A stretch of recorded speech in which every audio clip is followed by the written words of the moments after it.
Hello, welcome to Mr. Holmes' video on computer architecture and cache, a zero to hero video aiming to turn you from a zero to a hero, from a failing student into a passing one. This video deals with the CPU and cache memory. The CPU, you'll remember, sits in the context of the von Neumann computer model. It is the center of it. We have input going through the processor and coming out. As part of the means the CPU needs to carry out its work, it makes use of primary memory, or RAM, and secondary memory. The contents of how secondary memory and primary memory work are discussed in more detail in my next videos.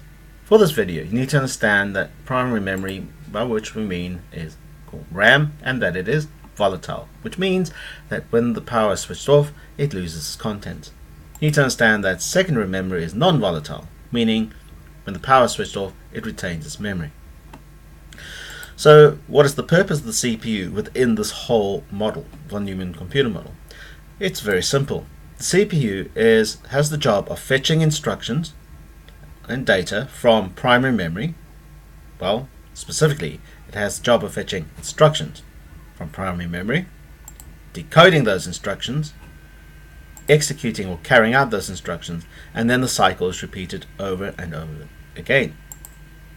You need to note that the CPU itself doesn't have a great deal of memory in and of itself, so all data and programs that the CPU needs must be placed into primary memory before they can be fetched, decoded, and executed. This is known as the fetch, decode, execute cycle. For the course, you need to understand a bit more about the CPU other than the fact that it does the fetch, decode, execute cycle, and that CPU stands for the central processing unit. The architecture, or how the CPU is actually built up or made up, is also a topic that you need to understand a little bit about. Going back to our previous slide, you'll notice that there are four main parts that go into the CPU: the ALU, the arithmetic logic unit, the CU, the control unit, the registers, and the cache memory. This will be looked at in more detail now.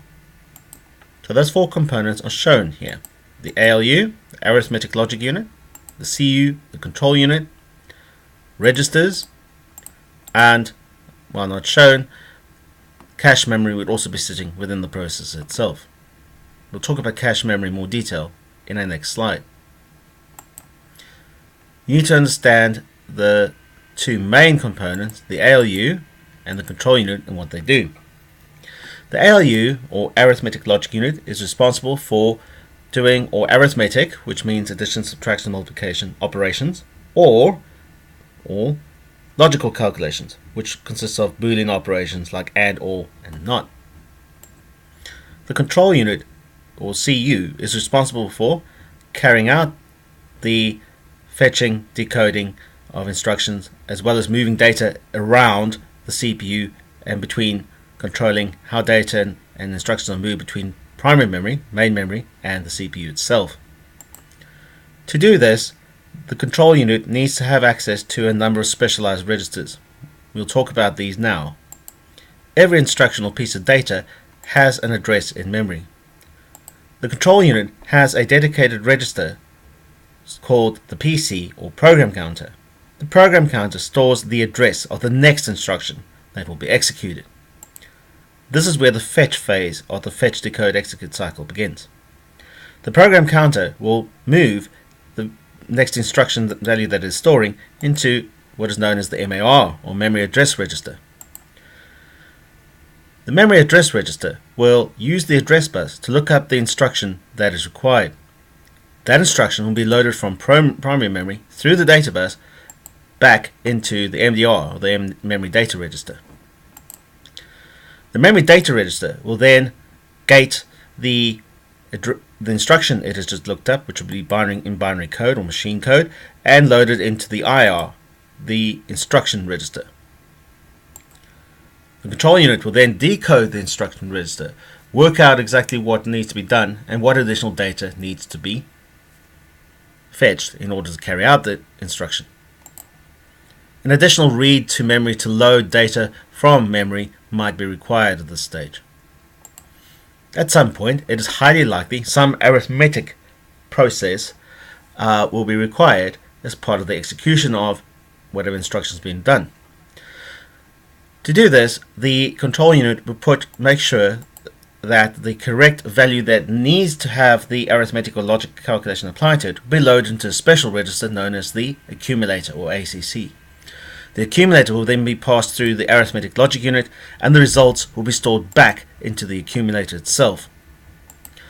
Once the calculation is completed, the instruction is almost completed its execution phase. All that now remains is for the control unit to move the data that needs to be saved back into primary memory back to primary memory, and once that is done, the fetch, decode, execute cycle for that instruction is completed, and the process repeats over and over again. How quickly? Well, millions of times every second. We've talked about in detail now the ALU, the CU, and the registers. As mentioned in this diagram, you also need to know about cache. So let's get to talking about cache memory. Memory, or RAM, random access memory, is divided into two main groups: DRAM for dynamic RAM and SRAM for static RAM. How these two memories are built are quite different, and this affects what they can do and how quickly they can be accessed and how efficient they are. DRAM, or dynamic RAM, which is used for primary memory, is built from one transistor and one capacitor.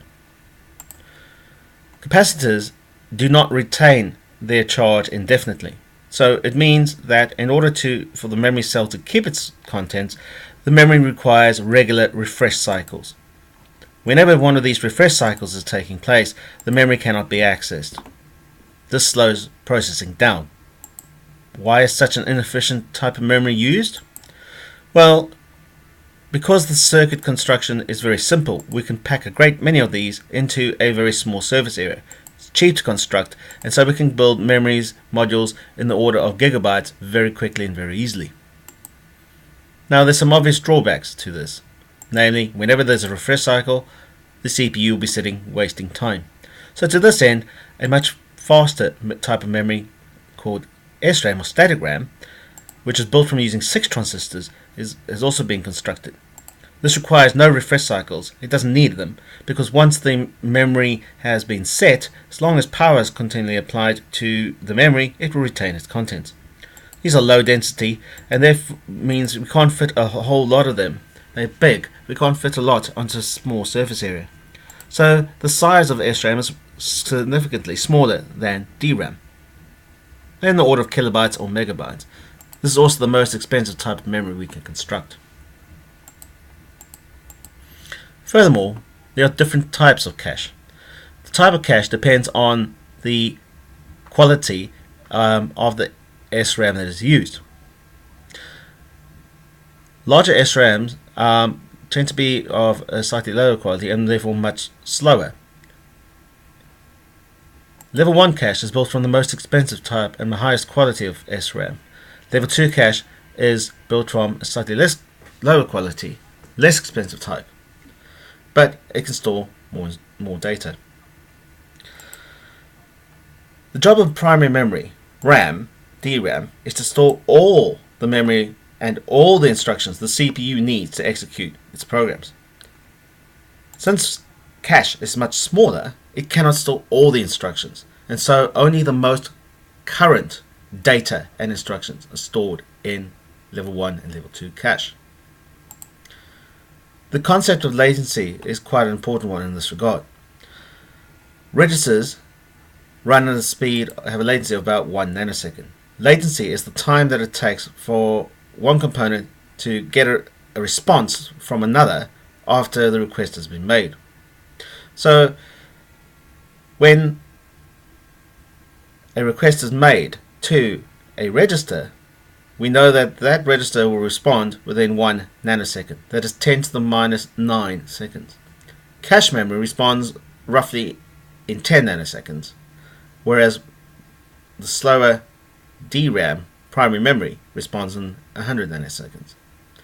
Relatively speaking, this means that the CPU registers are 10 times faster than cache memory, which in turn is 10 times faster than main memory or RAM.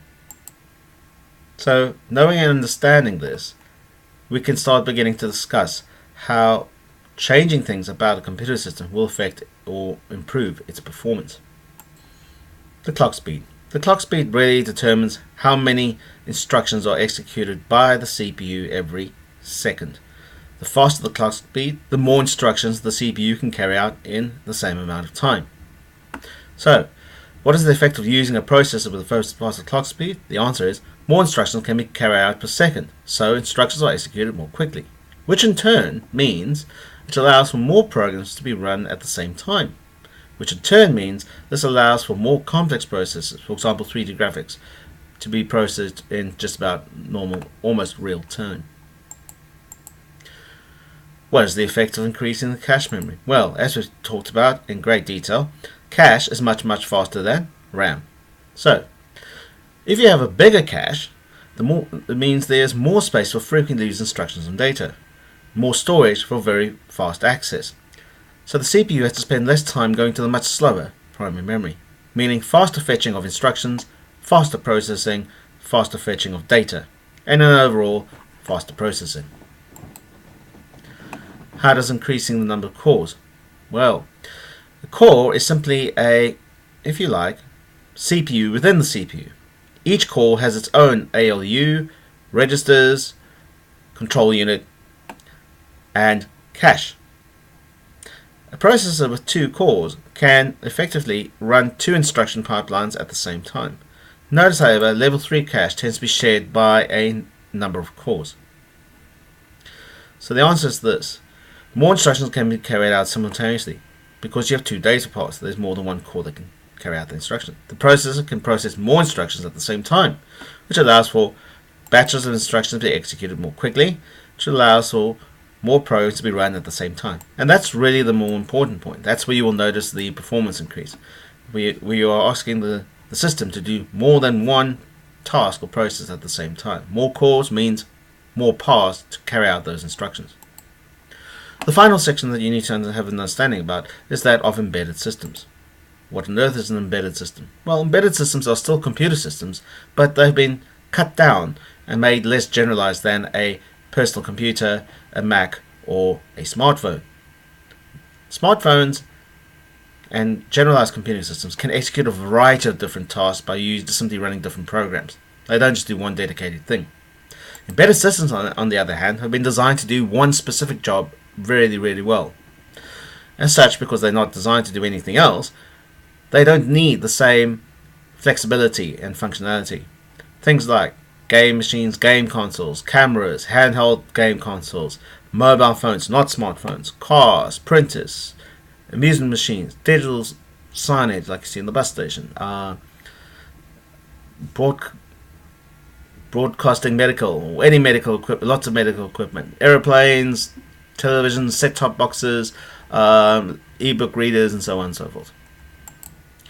These systems tend to make use not of hard drives to store their data. They tend to make use of something called ROM memory to store the programs and instructions, and they can be made more compact, dedicated to that purpose, and be constructed for a fraction of the cost of what a full computer system would cost.